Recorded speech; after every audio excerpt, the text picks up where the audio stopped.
అందరికీ నమస్కారం. నేను మీ జినిత. వెల్కమ్ టు సిషి టీవీ. సో మాచవరంలో ఒక ప్రైవేట్ స్కూల్లో ఒక దారుణం చోటు చేసుకుంది. సో 9th క్లాస్లో చదువుతున్న ఒక పాపని ప్రిన్సిపల్ అత్యాచారం చేశాడు, రేప్ చేశాడు.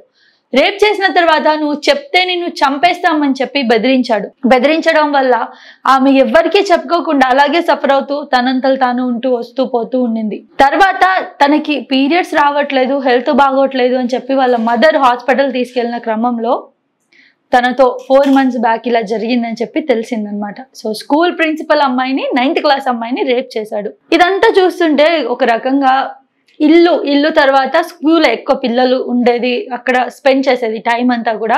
సో ఇంట్లో అయితే ఎలాగో సేఫ్ ఉంటారు, అమ్మ నాన్న కళ్ళ ముందు ఉంటారు. కానీ ఇంట్లో నుంచి స్కూల్ కి పంపించాలన్నా కూడా ఇప్పుడు భయపడాల్సిన సిచ్యువేషన్స్ వచ్చేస్తున్నాయి.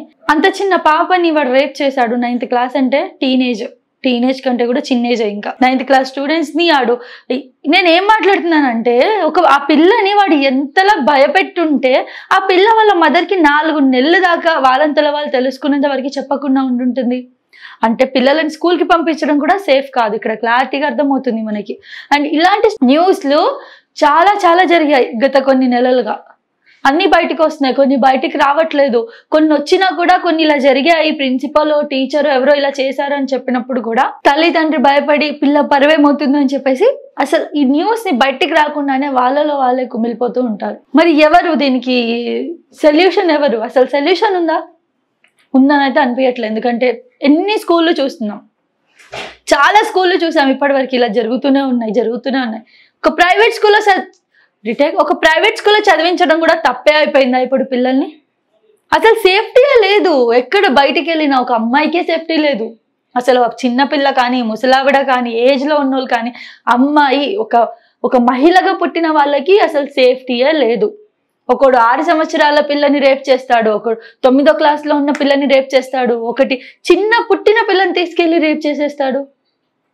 ఎన్ని చూడట్లేదు. కొన్ని నెలల పిల్లలను తీసుకెళ్లారు, అమ్మ నాన్న పక్కన పడుకుంటే తీసుకెళ్లి రేప్ చేశారని.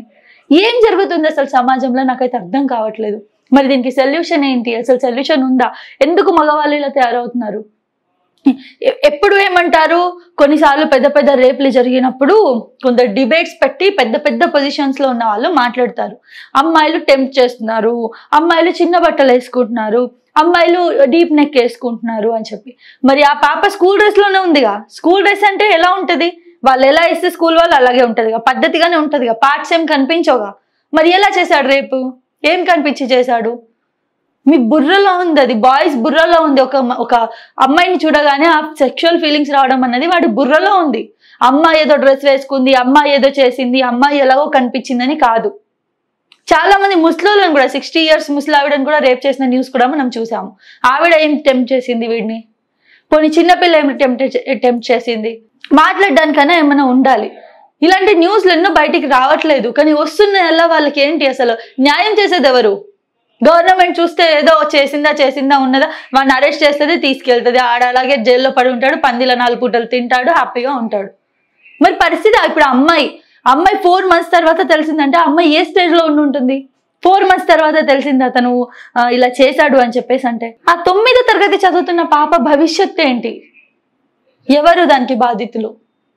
మీరే ఆలోచించండి ఎంతవరకు కరెక్ట్ ఇదని.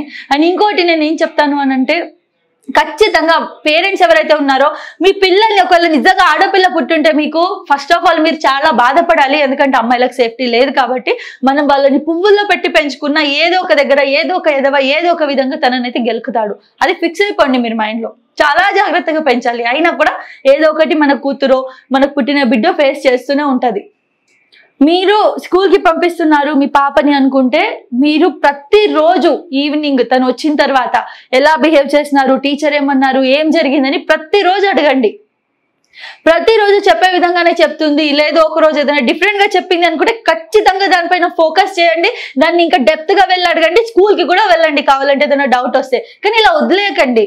ఆ రోజు వాళ్ళ పేరెంట్స్, ఆ 9th క్లాస్ అమ్మాయి పేరెంట్స్ ఏం చేసావు ఈరోజు స్కూల్లో, ఏం జరిగిందని అడిగి ఫ్రెండ్లీగా ఉండుంటే దాన్ని చెప్పేదేమో. ఎంత చంపేస్తా అన్నా కూడా మాట తెరబడితే మనకు అర్థమైపోతుంది కదా ఏం జరిగిందో ఏం లేదో. ఎంత బిజీ ఉన్నా కూడా మీ పిల్లలపై కాన్సన్ట్రేట్ చేయండి పేరెంట్స్ ప్లీజ్. నేను ప్రతి వీడియోలో చెప్తాను, పేరెంట్స్కి చిల్డ్రన్స్కి సంబంధించిన ఏ దాంట్లో అయినా కూడా నేను ఈ మాట చెప్తాను, కాన్సన్ట్రేట్ చేయండి, పిల్లలతో ఫ్రెండ్లీగా ఉండండి. ప్రతిరోజు వాళ్ళు స్కూల్ నుంచి వచ్చిన తర్వాత ఈవినింగ్ ఏం జరిగింది, ఈరోజు స్కూల్లో ఎలా ఉన్నారు, టీచర్స్ ఏమన్నారు అన్నీ అడగండి. ప్రతిదీ అడిగితే మీకంటూ క్లారిటీ ఉంటుంది. సో ఈరోజు ఆమె పాపం 4 నెలలు ఎంత సఫర్ ఉంటుంది ఆ పాప. ఇప్పుడు తన పర్సనల్ గా ఇష్యూ అయింది, తనకు ఒకటి స్టమక్ లో తనకి ఏదో ప్రాబ్లం అయింది. ఇప్పుడు దాన్ని ఎవడు బాధ్యతుడు, తన లైఫ్ ఏంటి, నెక్స్ట్ తన ఫ్యూచర్ ఏంటి, ఏదైనా ఆలోచించారా? సో ఆ ప్రిన్సిపల్ అయితే ఆ స్కూల్ అయితే ఖచ్చితంగా బ్యాన్ చేయాలి. అండ్ అలాగే ఆ ప్రిన్సిపల్ కి కఠినమైన శిక్ష ఇవ్వాలి. బెటర్ ఉరి శిక్ష ఇవ్వండి, అది అవ్వని పని అనుకుంటే అయితే కఠినమైన శిక్ష ఇవ్వాలి. అండ్ ఇలాంటివి ఎక్కడ జరగకూడదని అయితే మనం చూసుకోవాలి. అండ్ పేరెంట్స్ కూడా మీరు కూడా పిల్లల పైన కాన్సన్ట్రేట్ చేయండి. సో ఈ కేసు గురించి మీరు ఏమనుకుంటున్నారో మీరైతే కామెంట్ రూపంలో తెలియచేయండి. ఇంకొకటి, ఇక్కడ ప్రిన్సిపల్ తప్పు ఉందా, పేరెంట్స్ డిలే చేయడం, పేరెంట్స్ కొంచెం లైట్ తీసుకుని వదిలేయడం, ఎప్పుడు పట్టించుకోకుండా ఉండడం, పేరెంట్సా టీచర్సా ఎవరు తప్పు ఉంది ఈరోజు ఆ పిల్ల అలా జరగడం, ఆ పిల్ల లైఫ్ నాశనం అవడంలో అన్నదైతే మీరు క్లారిటీ కామెంట్ చేయండి.